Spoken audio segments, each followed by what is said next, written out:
पूर्वपार काम आहे त्यांचं, नाही म्हणता येत नाही, पण त्यांची हुकुमशाही आहे. काही दिवसापूर्वीच या तिघांनी आपल्या सत्तेसाठी आपापल्या स्टेजवरून एकमेकावरती चिखलफेक केलेली आहे. या तिघांनी एकत्र येऊन मंडलिकाचा विचार या ठिकाणी दडपण्याचा प्रयत्न केलेला आहे.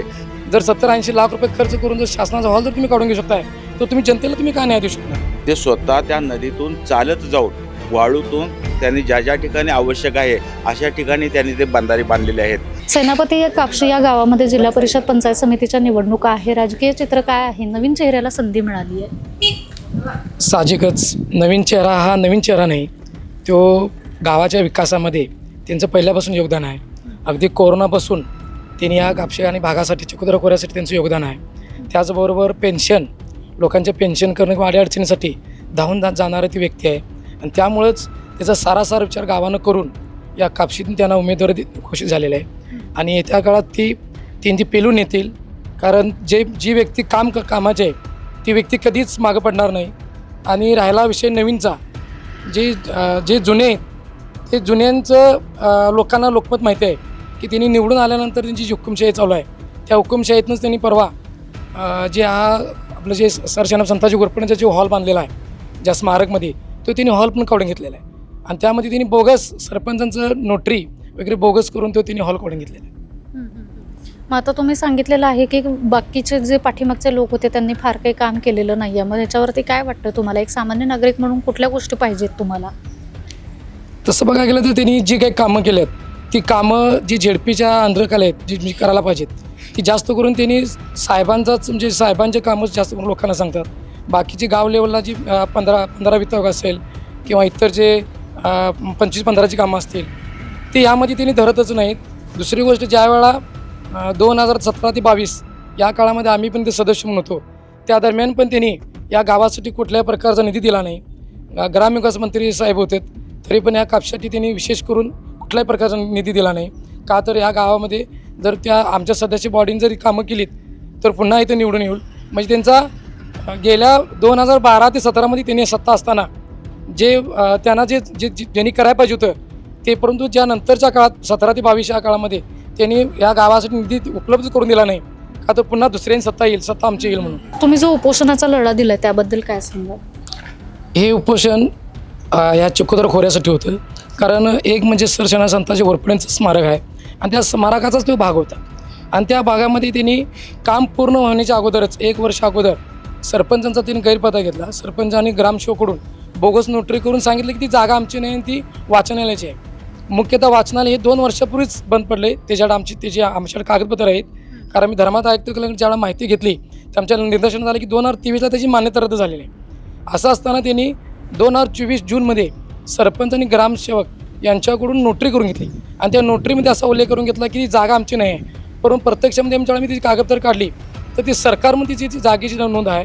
त्याचबरोबर सिटी सर्वेला किंवा उताराला जी नोंद दिसते याची आपल्या घरटाण उताराला गावाच्या, त्यामध्ये ग्रामपंचायतीला हे दिसते तुमचं व्यवस्थापक दिसते.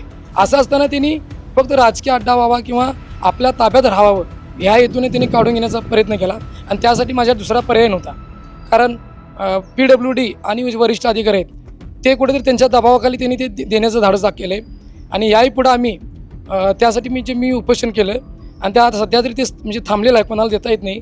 परंतु येत्या काळात आम्ही तो लढा हा लोकवर्गणीतनं लोकांच्या जनतेतनं जे पैसे गोळा करून आम्ही हायकोर्टात त्याचं अपील करतो आहे. आणि यातून न्याय आम्हाला 100% मिळणार. कारण जरी तुम्ही राजकीय दबाव वापरून जरी शासकीय यंत्रणा जर हे करत असला तर ते आमचा कोर्टावर आमचा विश्वास आहे. त्यामुळे आम्ही कुठल्याही परिस्थितीत आता जे तुम्ही सांगितलं उपोषण वगैरे केलेलं आहे, मग निवडणुकीच्या पार्श्वभूमीवरती काही फटका बसेल का? आंदोलन तुमचं उपोषण जे केलंय ते यशस्वी होईल का? साहजिकच. कारण या भागातील लोकांना माहिती आहे ज्यावेळेला धनाशनापतीकर एखाद्या गोष्टीसाठी बसतोय त्यामध्ये तथ्य असल्याचं बसणार नाही. आणि ह्या कापशी गावामध्ये आणि भागात सुद्धा चर्चा ती झालेली आहे की या लोकांनी म्हणजे आपल्या सध्याच्या सत्ताधारी म्हणून तुम्ही हुकुमशाहीच्या पद्धतीनं तो हॉल काढून घेतलेला आहे. जर 70-80 लाख रुपये खर्च करून जर शासनाचा हॉल जर तुम्ही काढून घेऊ शकताय तर तुम्ही जनतेला तुम्ही काय न्याय देऊ शकणार आहे? जे जनतेचं तुम्ही जनतेला द्यायला तयार नाही, मग तुम्ही सत्तेत परत येणार कसं? त्यामुळे साहजिकच आहे त्यांना हा फटका बसणार आहे. या कापशी आणि माद्याळ आणि या चिखोदरा खोऱ्यातून त्यांना 100% मताधिक्य कमी होणार. यांनी आता सांगितलेलं आहे एकंदर गावाची पार्श्वभूमी किंवा उपोषण वगैरे, तर युथ म्हणून आपल्याला काय अपेक्षित आहे? विकास कसा व्हायला हवा? कोणाचं पारडं जड वाटतं यंदा? इथं मंडलिकांचंच पारडं जड वाटते. कारण जे आमचे नेते जिल्ह्याचे नेते संजयदादा मंडलिक आणि वीरेंद्रभाई मंडलिक यांनी जे उमेदवार दिलेत ते सक्षम उमेदवार आहेत. त्यामुळे इथं त्यांचं कामं पण केलेले आहेत त्यांनी. वीरेंद्र भैया सुद्धा पण एक यूथ आहेत आणि मैदानावरती उतरून ते सगळ्या गोष्टी बघतात. मग तुम्हाला पण यूथ म्हणून अजून आपल्या गावामध्ये युवकांना कुठल्या संधी हव्यात आणि त्या पुरवाव्यात? युवकांना रोजगार ह्या संधी उपलब्ध पाहिजे आहेत. बाळेगुल मी बाळेगुल गावचा आहे रहिवासी. बाळेगुल तुमचं बोलणं झालंय भैयांसोबत? हो झाले भयांच्यावर बोलणं झालेलं आहे. रिस्पॉन्स चांगला आहे भयांचा. भैया असं नेतृत्व आहे की असं नेतृत्व दुसरे सदाशिवराव मंडलिकच असं नेतृत्व आहे भयांचं आणि आम्ही त्यांच्याच नेतृत्वाखाली काम करतोय. भयांच्या नेतृत्वाखाली. आता आपण बघतोय की मंडलिकांचं पारडं जड आहे असं एकंदर इथले ग्रामस्थ सांगतात. आता चुरस पाहायला मिळत आहेत, प्रतिस्पर्धी सुद्धा आहेत. मग त्यांनी काही कामं केली नाही आहेत का? या ठिकाणी जर सांगायचं झालं तर मंडलिक साहेब हे जिल्ह्याचे नेते होऊन गेलेत आणि हे या भागाचे सुद्धा कापशी खोऱ्याचे भाग्यविधाता म्हणून त्यांना समजलं जातं. कारण आज झुडपेवाडी जो प्रकल्प झाला की त्यामध्ये त्यांचा सिंहाचा वाटा आहे आणि हा झुडपेवाडी प्रकल्प होण्याच्या पूर्वी त्यांचं एक ध्येय होतं की त्याने पिंपळगावपासून आपलं बोळाव ही खाली लिंगनूरच्या खाली बेळुंकीपर्यंत कोल्हापुरी बंधाऱ्याचे जे बंधारे बांधले आणि हे बंधाऱ्याचे सर्वे करत असताना जे अधिकारी होते ते स्वतः त्या नदीतून चालत जाऊन वाळूतून त्यांनी ज्या ज्या ठिकाणी आवश्यक आहे अशा ठिकाणी त्यांनी ते बंधारे बांधलेले आहेत आणि मग नंतर झुडपेवाडी प्रकल्पामध्ये पाणी अडवलं आणि आज त्या पाण्यामुळं हा संपूर्ण भाग सुजलाम सुफलाम झालेला पाहायला मिळतो आहे. तर इथं जे सुरुवातीची अवस्था होती तर प्रत्येका घरामध्ये आज वाकून जावं लागत होतं, पण आज यामुळं सोबत आलेले आहे. प्रत्येक व्यक्ती आज स्वतःच्या स्वबळावर उभा राहिलेली आहे. प्रत्येकाचे आज बंगले झाले आहेत. स्वतःच्या हिमतीवर आज माणसं म्हणजे कोणावर अवलंबून राहू लागत नाही. तर ह्याला सर्व कारणीभूत कोण असेल तर ह्याला मंडलिक साहेब कारणीभूत आहेत. कारण ह्या भागाचे भाग्यविधाते आहेत आणि आम्ही त्यांना आमचे दैवत मानतो. ह्या कापशी खोऱ्यामधील संपूर्ण जनता आज त्यांना आपलंच मानते. आज इथं जरी नसले तर त्यांच्या रूपामध्ये आज जसं यांनी सांगितलं की संजयदादा आहेत, वीरेंद्रभाई आहेत आणि हेच नेटानं त्यांनी कार्य पुढं चालू ठेवलेलं आहे. या मंडलिक साहेबांनी अनेक कार्यकर्ते उभा केले की आज जे या आपल्या महाराष्ट्रामध्ये कॅबिनेट मंत्री म्हणून जे मुश्रीफ साहेब आहेत किंवा इतर अन्य असतील यांना उभं करण्यापाठीमागं त्यांचाच सिंहाचा वाटा आहे. त्यांचा स्वतःचा मुलगा त्यावेळी आमदारकीसाठी असतानासुद्धा त्यांनी एका सर्वसामान्यातील कुटुंबाला आमदार म्हणून केलं आणि भविष्यकाळामध्ये काय झालं की त्यांच्यावर विश्वास ठेवला, पण या विश्वासाला शेवटच्या क्षणी ते पात्र झाले नाहीत की त्यांनी थोडाफार अंतिम वयामध्ये त्यांना दगाफटका दिला आणि आज त्यांना एकाकी पाडण्याचा प्रयत्न केला. जे विक्रमसिंह घाटगे की ज्यांच्याकडे सुद्धा ते स्वतः होते पण त्यांनासुद्धा आज एकाकी पाडले आणि जिल्ह्यामध्ये या तालुक्यामध्ये जे समरजितदादा असतील जे म्हणजे विक्रमसिंहराजेंचे चिरंजीव, त्याचबरोबर संजयबाबा असतील आणि स्वतः मुश्रीफ साहेब या तिघांनी एकत्र येऊन संजयदादांना मंडलिकाचा विचार या ठिकाणी दडपण्याचा प्रयत्न केलेला आहे. पण मंडलिकाचा विचार हा असा आहे की कुठल्याही जोपर्यंत चंद्र सूर्य आहे तोपर्यंत हा विचार असाच राहील. यामध्ये कोणीही दडपण्याचा प्रयत्न केला तर तो विचार दडपणार नाही आणि सत्ता ही या ठिकाणी मंडलिकाच्या विचाराचीच येणार. कारण सध्या जर का पाहायला गेलं तर दिलेले जे उमेदवार आहेत हे सर्वसामान्य जनतेतून दिलेले उमेदवार आहेत. तळागाळातील हे उमेदवार आहेत, हे सर्वसामान्यांच्यापर्यंत पोहोचणारे उमेदवार आहेत.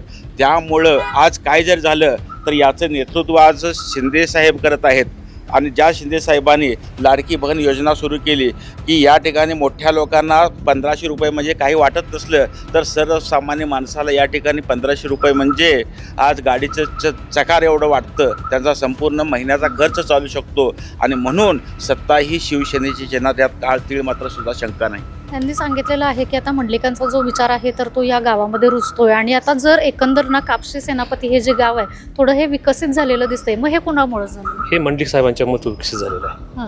मंडलिक साहेबांचा विचार घेऊन जाणारे लोक या ठिकाणी आहेत, त्यांच्यामुळेच हे गाव विकसित झालेलं आहे. मंडलिक साहेब ज्यावेळी यवनात होते, तरुण होते, त्यावेळी त्यांनी या भागासाठी पायपीट करून त्यांनी अगदी नदी खोऱ्यातून स्वतः फिरलेले. ज्या ज्या ठिकाणी किट्टीवेर बांधावं लागले, कोल्हापूर टाईप बंधारा बांधावा लागला आहे, ते स्वतः साहेबांनी समोर प्रत्यक्ष जाऊन बघितलं आणि त्या ठिकाणी ते बंधारे उभा केलेत आणि तेच प्रात्यक्षिक आज संपूर्ण महाराष्ट्रभर देशभर वापरलं जाते. निवडणुकीच्या पार्श्वभूमीवरती एकंदर गावाचं मत नवींद्र काय सांगाल? म्हणजे निवडणुकीच्या पार्श्वभूमीवर तुम्ही जर बघितला तर लोकांना झालेली ही जी तिघांची युती आहे ती आवडलेली नाही. काही दिवसापूर्वीच या तिघांनी आपल्या सत्तेसाठी आपापल्या स्टेजवरून एकमेकावरती चिखलफेक केलेली आहे. हे सगळ्या जाणत्या आमच्या तालुक्यातील लोकांनी सगळ्यांनी पाहिलेलं आहे. त्यांच्या लक्षात आलं आहे की आता ही सत्तेसाठी तिघजण एकत्र राहिले आणि कुणालाही आवडलेलं नाही आणि याचा परिणाम 100% आमच्या साहेबांच्या विचाराला मानणाऱ्या उमेदवारांना निवडून येण्यासाठी फायदा होईल. गाव म्हणलं की परिवर्तन विकास आपल्याला हवा असतो आणि नवीन चेहऱ्याला सामान्य कुटुंबातल्या एका उमेदवाराला चान्स तुम्ही दिलेला आहे. एक युवक म्हणून काय वाटतंय? युवक म्हणून वाटतं की जिल्हा परिषदेचे आमचे अश्विनी मकरंद कोळी आहेत, यांचं समाजसेवक भरपूर आहे आणि सिमरन कुंभार यांचा पण समाजसेवक भरपूर आहे. त्यामुळं एकंदरीत कसं आहे 30 लोक 2 वेळा निवडून दिला तर जनता ठरविणार त्यांनासनी की कोळी सर 59 दिवस कोविड सेंटर स्वतः उमेदा देसाईने उभं केलं होतं आणि जे स्वतः आपल्या पेशंटांना, नातेवाईकांना, परत मंडळींना स्वतः तिने देखभाल केलेली होती आणि अशा या समाजसेवकाला मंडलिक साहेबांनी तिकीट दिले हे आम्हाला पूर्णपणे अभिमान वाटतो की 30 लोक आणि हुकुमशाही काढण्यासाठी हे तिकीट त्यांना मिळाले आहे आणि यावेळी परिवर्तन हे 100% होणार आणि धनुष्यबाण आपलं मोठ्या प्रचंड निवडून येणार, त्यात काय शंका नाही. कापशी जिल्हा परिषद मतदारसंघामध्ये आता निवडणुकीचा पॅटर्न बदललाय, नवीन चेहऱ्याला संधी दिली आहे. काय वाटतंय युथ म्हणून? नवीन चेहऱ्याला संधी ही दिलीच पाहिजे, कारण की एकाच उमेदवाराला प्रत्येक वेळेला निवडून देणं हा विकास होत नाही. एका नवीन चेहऱ्याला आपण निवडून दिल्यावर काय विकास करायचा काय नाही हा तो पूर्णपणे जनतेत जाऊन करू शकतोय. हे आताचे निवडून आलेले उमेदवार जनतेत नाहीत, 5 वर्षानंतर यायचे, जनतेला भेटायचं, आम्हाला मतदान करा म्हणायचं, पण 5 इलेक्शन झाले की त्या मतदारांपर्यंत पोचायचं नाही, त्यांची कामं करायची नाहीत, केलेलं काम 15 वर्षे सांगायचं, हे असं चालत नाही. त्यामुळं आपण आपल्याला सर्वसामान्य म्हणून एक नेता उभारलेला आहे, त्याला आपण आता निवडून दिलं पाहिजे की जेणेकरून आपले सर्व कामे होतील व विकास पण होईल. आता बाकीचे प्रतिस्पर्धी जे आहेत तर ते तगडे आहेत, त्यांच्याकडे पाठबळ वगैरे आहे. सर्वसामान्य उमेदवार जे उभे आहेत तर त्यांच्याकडे तेवढी कामं तुमची होणार आहेत का तेवढ्या तुल्यबळाने? 100% होणार. जनतेनं साथ दिली, जनतेनंच ठरवलेलं असलं ह्यांना या नवीन उमेदवाराला निवडून द्यायचं, त्यांच्याकडनं कामं करून घ्यायची तर 100% तो करेल माणूस. त्या लेवलचा आहेत त्यांनी आणि त्यांची पण जनसेवा, समाजसेवा हे त्यांचं घर करतेच ऑलरेडी आधीपासून. 5-10 वर्ष झालं. कोविडमध्ये पण त्यांनी कामं केल्यात, भरपूर गाव लेवलला केल्यात, लालबावट्याची कामं केल्यात, पेन्शन केल्या, गोरगरिबांनी मदत केल्या, भरपूर कामं केल्यात त्यांनी. युथ म्हणून अपेक्षित काय आहे? सेनापती कापशी हे जे गाव आहे किंवा मतदारसंघ जो आहे तर थोडासा त्याला आता वेगळेपण आलं. होय, 100%. नवीन उमेदवार निवडून देणं हा युथचा आता एक न्याय झालेला आहे. तो न्याय आम्ही सर्वसामान्य म्हणून नवीन उमेदवारच निवडून द्यायचा पुरेपूर प्रयत्न करणार आणि सदाशिवराव मंडलिक यांना न्याय मिळवून देणार. कुणाचे हवं आहे? कुठला उमेदवार चर्चेमध्ये? आता सध्या तरी मकरंद कोळी सरांची मिसेस अश्विनी मकरंद कोळी ह्या उमेदवार म्हणून तगडे आहेत. ह्या शशिकांत खोतांना पुरेपूर टक्कर देऊन त्यांचा उद्ध्वस्त करणार.